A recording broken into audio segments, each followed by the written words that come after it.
হলুদ গুঁড়ো, ধনে গুঁড়ো, মেরি বিস্কুট, আর এটার সাথে এই যে একটা জার ফ্রি ছিল, তো জারটা দেখো ছোট্ট মতো একটা কৌটো দিয়েছে, ভালো হয়েছে। আমার এখন কৌটোর খুব দরকার।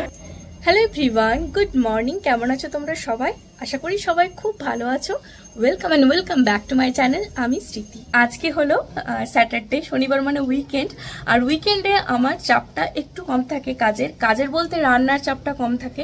তবে আজকে রান্নার চাপটা কম থাকলেও আজকে সেই জন্য ঘর পরিষ্কার, ঘর গোছানো এইসবের চাপ কিন্তু বেশ ভালোই থাকে।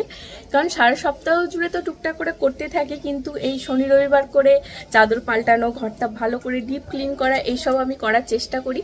আর আজকে ভেবেছি সন্ধ্যাবেলায় একটু গ্রসারি শপিংও করতে যাব রকির সাথে। আমাদের সামনেই বাজার এখানে, তো সেটাও তোমাদের দেখাবো। আমরা লোকাল মার্কেট থেকেই সমস্ত জিনিসপত্র কিনি।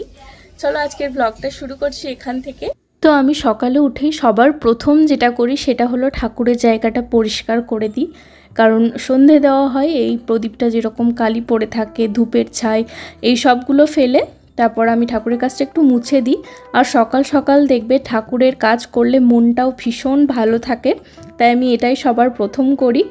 আর তারপর এই যে কাল রাতে এত বাসন ধুয়ে রেখেছিলাম, এখন সেগুলো গুটিয়ে রেখে দিচ্ছি। রাতের বেলায় জলগুলো এখানে ঝরতে দিই, তারপর সকালবেলায় এগুলোকে নিজের নির্দিষ্ট জায়গায় রেখে দিই। রকিও উঠে পড়েছে, আর আজকে আমি একটু দেরি করে ঘুম থেকে উঠেছি, তাই আমি এখানে চাটা চাপিয়ে দিচ্ছি দুজনের জন্যই। একার জন্য চা করতে আমার ভালো লাগে না, তাই রকি উঠলে একসাথে আমি দুজনের একেবারে চা করি। আজকের ওয়েদারটা বেশ মেঘলা মেঘলা, সকাল থেকে মনে হচ্ছে একটু পরই বৃষ্টি হবে। আসলে কলকাতায় প্রায় দিনই বৃষ্টি হতেই থাকে, আর জানো তো আমার বৃষ্টি খুব প্রিয়, ভীষণ ভালো লাগে। আর এখানে বৃষ্টি পড়লেই তো প্রচুর জায়গায় এত বৃষ্টির জল জমে যায় যে সেখান থেকে গাড়ি পার করা মুশকিল হয়, কিন্তু আমরা যেখানে থাকি সেই জায়গাটায় খুব একটা বেশি জল জমে না। চা হয়ে গেছে, চলো দুজন মিলে একটু চা খেয়ে নিই। আমার বাপের বাড়ি হলো বীরভূমে, আর রকিদের বাড়ি হলো বাঁকুড়াতে। এই দুই জেলার মানুষই কিন্তু ব্রেকফাস্টে মুড়ি খেতে বেশি ভালোবাসে, কিন্তু কলকাতায় আসার পর থেকে লাইফস্টাইলটা এমন হয়েছে যে এখন আর আমাদের জলখাবারে মুড়ি খাওয়া হয় না। আজকে একটা ছুটির দিন, তাই ভাবলাম আজকে একটু মুড়ি খাওয়ার ভালো করে বন্দোবস্ত করি। সে কারণে পেঁয়াজ, বাঁধাকপি আর লঙ্কা কুচিয়ে নিচ্ছি, ভালো করে গরম গরম পকোড়া করব ভাবছি। আর ওয়েদারও আমাদের বেশ সাথ দিয়েছে, এই যে দেখো বৃষ্টি শুরু হয়ে গেছে। এই বৃষ্টির ওয়েদারে পেঁয়াজের পকোড়া খেতে কী যে ভালো লাগে, তাই না? আমার তো বৃষ্টি দেখে মনে হচ্ছে ভালোই করেছি পকোড়া বানানোর ডিসিশনটা নিয়ে। চলো এবার পকোড়াগুলো বানিয়ে নিই। রকি চলে গেছে স্নান করতে, ও এই ব্রেকফাস্ট করে ওর একটু কাজ আছে আজকে অফিসের, তো সেই জন্য আমি একটু তাড়াতাড়ি বানিয়ে দিচ্ছি। ওকে বললাম তুমি স্নান করে পুজোটা করে নাও, তারপরই খেয়ে নেবে। আর জানো তো আমাদের বীরভূম বা বাঁকুড়া সাইডে এই সকাল দিকে মুড়ি দিয়ে খাওয়ার জন্য যেরকম নানা রকমের তেলে ভাজা পাওয়া যায়, চপ, বেগুনি, পেঁয়াজি, এই কলকাতায় কিন্তু সেরকম খুব একটা দেখতে পাই না। এখানে বিকাল দিকে অনেক রকমের তেলে ভাজা পাওয়া যায়, চপ পাওয়া যায়, পকোড়া পাওয়া যায়, ডাল বড়া পাওয়া যায়, কিন্তু সকাল দিকটায় সেরকম পাওয়া যায় না। আর পাওয়া গেলেও সব জায়গায় খুব একটা ভালো চপ বানায়ও না, তাই ভাবলাম বাড়িতেই বানিয়ে নিই। আর শুনেছি এই গরম তেল যদি পকোড়ার ব্যাটারের সাথে মাখা হয় তাহলে পকোড়াগুলো খেতে খুব মুচমুচে হয়, তাই ওটাও একটু মাখিয়ে নিলাম আমি। আর এই যে রকি এইদিকে স্নান করে ঠাকুরদেরকে পুজোও করে নিয়েছে, ভালোই হয়েছে, ঠাকুরদেরও খাওয়া হয়ে গেছে। এবার চলো আমাদেরও খাওয়ার ব্যবস্থা করি। এদিকে তেলও গরম হয়ে এসেছে, চলো পকোড়াগুলো এবার এক এক করে ভেজে নিই। আমি সর্ষের তেলেই করছি, কারণ সর্ষের তেলটা আমাদের একদম খাঁটি পাওয়া যায়। আমার শ্বশুরবাড়িতে সর্ষের তেল হয় বাড়িরই, তো কোনো ভেজাল ছাড়াই এই তেলটা, তাই এই তেলেরই আমরা ভাজাটা বেশি খাই। এই যে গরম গরম পকোড়া ভেজে রেডি। চলো এবার রকিকে জল খাবারটা দিয়ে দিই। দেখো কি সুন্দর হয়েছে, একদম মুচমুচে হয়েছিল খেতে। এখন আমি রকিকে একটু মুড়ি দিয়ে দেব। আর এটাই বাঁকুড়া বা বীরভূম মানুষদের সবচেয়ে প্রিয় জলখাবার, মুড়ি, তার সাথে একটু কাঁচা সর্ষের তেল, সাথে কিছু একটা তেলে ভাজা আর কাঁচা লঙ্কা, সাথে কাঁচা পেঁয়াজ থাকলেও মন্দ হয় না। ব্রেকফাস্ট করে ঘরটা একটু পরিষ্কার করে নিচ্ছি, ঝাড় দিয়ে দিচ্ছি, এরপর একটু মুছে নেব। ঘর এরকম প্রত্যেক দিনই ঝাড় দেওয়া বা মোছা হয়, কিন্তু যেসব দিনগুলোতে আমাকে রান্না করতে হয় সপ্তাহের বাকি 5টা দিন, সেদিন এত ভালোভাবে ক্লিন করতে পারি না। সেজন্য চেষ্টা করি উইকেন্ডে একটু বেশি ভালো করে ঘরটা পরিষ্কার করার। যেরকম বিছানার চাদরটা একটু পাল্টে দিই, বালিশের ওয়ারগুলো চেঞ্জ করে দিই, এইসব আর কি। আর আমি শুনেছি যে কিভাবে বুঝবে যে তোমার ঘরে পজিটিভ এনার্জি আছে, তার জন্য তোমার ঘর সবসময় পরিষ্কার পরিচ্ছন্ন রাখতে হবে, যেন ঘরটা দেখেই তোমার মন ভরে যায়।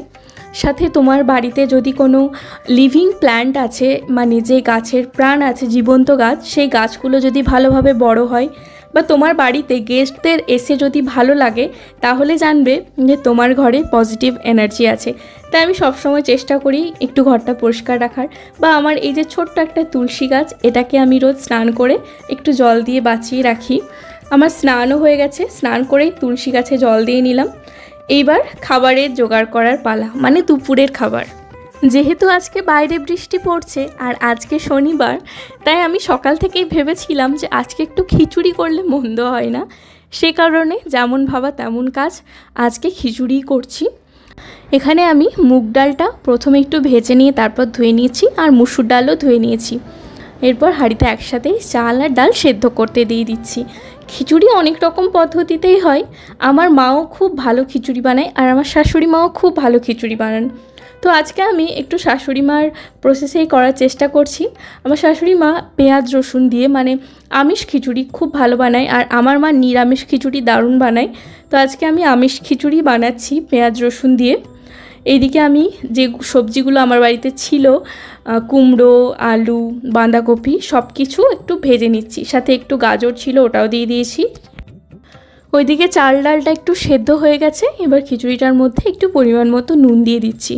আচ্ছা, তোমরা কে কী পদ্ধতিতে খিচুড়ি বানাও? কোনো সহজ উপায় থাকলে কমেন্ট বক্সে জানিও, তাহলে আমি নেক্সটবার ওই পদ্ধতিতে ট্রাই করব।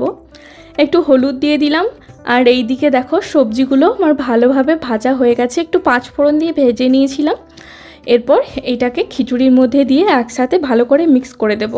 তারপর জল দিয়ে কিছুক্ষণ ঢাকা দিয়ে এটাকে সেদ্ধ হতে দেব। আর একদিকে একটা মশলা আমি বানিয়ে নেব খিচুড়ির জন্য। সেজন্য কড়াই একটু সর্ষের তেল দিয়ে দিচ্ছি। প্রথমেই আমি তেলের মধ্যে দিয়ে দিলাম 2 টুকরো দারচিনি, তারপর একটু পেঁয়াজ রসুন বাটা দিয়ে দিলাম। ভালো করে এটাকে একটু কষে নেব। এরপর আমি আগে থেকে একটু জিরে, আদা আর কাঁচা লঙ্কা বেটে রেখেছিলাম, ওই মশলাটাও এটার সাথে দিয়ে দেব। এরপর ভালো করে সব মশলাটা কষে নেব। জানো মজার ব্যাপার কি, আমি এই প্রথমবার একা একা খিচুড়ি বানাচ্ছি বিয়ের পর। মানে একবার বানিয়েছিলাম আমার শ্বশুরবাড়িতে, তো সব কিছু আমার শাশুড়ি মাই বলে বলে দিয়েছিল, আমি শুধু করেছিলাম। এই প্রথম আমি একা একা বানাচ্ছি, তাই আমি না পরিমাণটা ঠিক বুঝতে পারছিলাম না যে কতটা কি লাগবে, তাই আমি অনেকটা বেশি খিচুড়ি বানিয়ে ফেলেছিলাম। যে পরিমাণে মশলা তার থেকে আমার চাল ডাল একটু বেশি হয়ে গেছিলো। তো যাই হোক, কী আর করার আছে। ওইদিকে আমি খিচুড়ির জন্য মশলাটা কষে রাখলাম, আর এইদিকে একটু বেগুনগুলোতে ভালো করে নুন হলুদ মাখিয়ে নিলাম, কারণ খিচুড়ির সাথে বানাবো বেগুন ভাজা। আর যে মশলাটা কষে রাখলাম সেটা এখন আমি খিচুড়িটার সাথে মিলিয়ে দিচ্ছি। দেখো আমি কতটা খিচুড়ি করে ফেলেছি। আমরা দুজনই আছি, ভেবেছিলাম যে আজকে দিন আর রাত দুবেলার জন্য একসাথে খিচুড়ি বানিয়ে রেখে দেব। আর আমাদের একজন বন্ধুকেও আজকে খেতে বলেছিলাম আমাদের বাড়িতে। তা হলেও খিচুড়িটা পরিমাণে অনেক বেশি হয়ে গেছিলো। তাই ভেবেছিলাম যে আমার ভাই খুব খিচুড়ি খেতে ভালোবাসে, ওকেও বলে দেব। এত পরিমাণে খিচুড়ি হয়েছে যে আমরা 4 জনে খেয়েও উদ্ধার করতে পারবো না মনে হচ্ছে। তো এখানে আমি বেগুনগুলো একটু ভেজে নিচ্ছি। ওইদিকে খিচুড়িটা আমি জল দিয়ে ঢাকা দিয়ে রেখে দিচ্ছি, ওটা আস্তে আস্তে হতে থাক। আর বেগুনও ভাজা হয়ে গেছে। একটু কম তেল দিয়ে বেগুনটা ভেজেছি বলে কালারটা অন্যরকম হয়েছে, কিন্তু খেতে খুব ভালো হয়েছিল। সাথে একটু তেলটা কম খাওয়াই ভালো। আর এইদিকে দেখো আমার খিচুড়ির অবস্থা, মনে হচ্ছে এবার হাঁড়ি থেকে বেরিয়ে যাবে, এত পরিমাণে বেড়ে গেছে। যাই হোক, কিছু তো আর করার নেই। এরপর খিচুড়ির সাথে খাওয়ার জন্য একটু অমলেট করে নিচ্ছি ডিমের, কারণ গরম গরম খিচুড়ির সাথে গরম গরম ডিমের অমলেট খুবই ভালো লাগে খেতে। তাই এই ডিসিশনটাই নিলাম যে একটু অমলেট করে নিই। ওইদিকে খিচুড়িটা মোটামুটি হয়েই গেছে, সে কারণে অমলেটগুলো করে নিলাম, কারণ গরম গরম খেতে বেশি ভালো লাগে। চলো এবার সবাইকে একটু সার্ভ করে দিই। আমার মা আমাকে একটু আমড়ার আচার করে দিয়েছিল, যেটা খেতে খুবই ভালো হয়েছিল। তাই ভাবলাম ওটাও একটু খিচুড়ির সাথে নিই, কারণ খিচুড়ির সাথে টক বা চাটনি খুব ভালো লাগে। তো এই যে আমি সার্ভও করে দিয়েছি, চলো এবার খাবারটা খেয়ে নিই। এখন বিকালবেলা, আর দেখো আজকের আকাশটা কি সুন্দর দেখতে লাগছে। আজকে মোটামুটি সারাদিনই বৃষ্টি পড়েছে, এখন বৃষ্টিটা একটু থেমেছে, আর চারপাশটা দেখতে ভীষণই সুন্দর লাগছে। একটু পর বাজারে যাব কিছু জিনিসপত্র কিনতে, সে কারণে প্রথমে একটু সন্ধেটা দিয়ে দিচ্ছি। তোমরা তো জানোই যে কলকাতাতে ব্লিঙ্কিট, জেপ্টো, বিগ বাস্কেট আরও এরকম অনেক সংস্থায় আছে যারা একেবারে বাড়িতে তোমার গ্রসারি, সবজি যা যা প্রয়োজনীয় জিনিস ডেলিভারি করে চলে যাবে। কিন্তু নিজে গিয়ে কেনার একটা আনন্দই আলাদা, সত্যি ভীষণ ভালো লাগে। আর লোকাল মার্কেট থেকে জিনিসপত্র কিনলে দোকানদার বা আশেপাশে মানুষের সাথে পরিচয়ও একটু বাড়ে। কখনো যদি দেখি হাতে একদমই সময় নেই বা বাজার যাওয়ার মতো হয়তো রকি বাড়িতে নেই, কোনো জিনিসের খুব দরকার, তখনই আমি ওই অ্যাপগুলো থেকে কিছু জিনিস কিনি। তো সন্ধে দিয়ে একটু চা করে নিলাম, দুজনের জন্য একটু চা খেয়ে নিই, তারপরই আমরা দুজনে বেরোবো। তো আমি একটু রেডি হলাম সন্ধ্যাবেলায়, বলেছিলাম তো ওদেরকে সকালে যে একটু গ্রসারি শপিং করতে যাব। আর আমাদের লোকাল মার্কেট থেকে আমরা সমস্ত গ্রসারির জিনিস কিনি, এখানে দামটাও ঠিকঠাক পাওয়া যায় আর বেশ ভালো কোয়ালিটির। তো ওখানেই যাব আমি, রকি। চলো তোমাদেরকে দেখাবো যে কি কি শপিং করে আনছি, কোথায় আমাদের এখানে কীরকম কি পাওয়া যায়। বেরিয়ে পড়েছি দুজনেই। আর আমার না সন্ধ্যাবেলা এরকম মার্কেট ঘুরতে ভীষণ ভালো লাগে। হয়তো টুকটাক কিছু জিনিস কেনা হয়, তাছাড়াও দেখতে খুব ভালো লাগে। আমাদের এখানে সকাল থেকে সন্ধ্যা পর্যন্ত সব রকমের শাক পাওয়া যায়। দেখো এখানে লাউ শাক থেকে শুরু করে কলমি শাক, লাল শাক, সমস্ত শাক ছিল।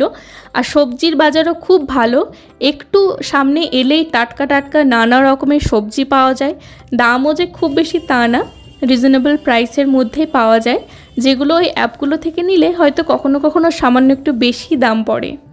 সবজি আমাদের যা নেওয়ার ছিল টুকটাক নিয়ে নিলাম, দুজনের সংসারে খুব একটা বেশি সবজির দরকারই পড়ে না আমাদের। তারপর গেছিলাম একটু মার্কেটে আরও কিছু জিনিস নিতে, যেমন ঠাকুরের পুজোর জন্য একটু ফুল নেওয়ার ছিল। এখানে প্রত্যেক দিন নানা রকমের ফুল পাওয়া যায়, নানা রকম ফুলের মালা পাওয়া যায়, জুঁই ফুলের মালা, জবা ফুলের মালা, এছাড়া অপরাজিতা ফুলের মালা। আর সব মালার দাম মোটামুটি ওই 30 টাকা করে। তো এখানে চাইলেই যে কোনো সময় মালা নেওয়া যায়, ফুল নেওয়া যায়। আমি ঠাকুরের পুজোর জন্য একটু ফুল নিলাম। এখানে দেখো একজন রসুন, আদা, কাঁচা লঙ্কা কত কিছু নিয়ে বসেছে। আর দেখলাম বাজারের ভেতরে একজন মাসি অনেক গরম গরম তেলে ভাজা করছিল। তো আমরা এখান থেকে দুটো আলুর চপ নিলাম। এক পিস আলুর চপের দাম এখানে 8 টাকা। তারপর একটা দোকানে আমি ঘরের কিছু জিনিসপত্র কিনতে গেছিলাম, যেমন ঝুড়ি, ছাকনা, এইসব জিনিস যেগুলো প্রয়োজন আছে আর কি। সব কিছু নেওয়ার পর শেষে আমরা গেছিলাম গ্রসারির দোকানে আমাদের জিনিসপত্র কেনার জন্য। আর আমরা আমাদের বাড়ির সামনেরই একটা দোকান থেকে সমস্ত গ্রসারি জিনিসপত্র কিনি। তো নেওয়া হয়ে গেছে। কি কি নিয়েছি তোমাদেরকে বাড়ি গিয়ে দেখাবো, চলো।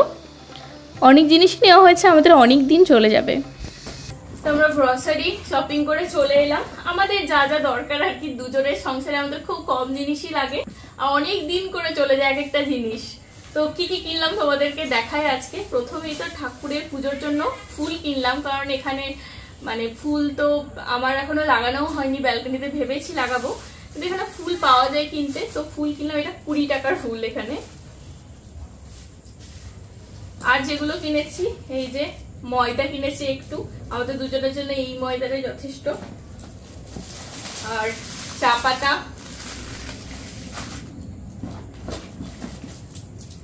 কাপড় কাচার সাবান,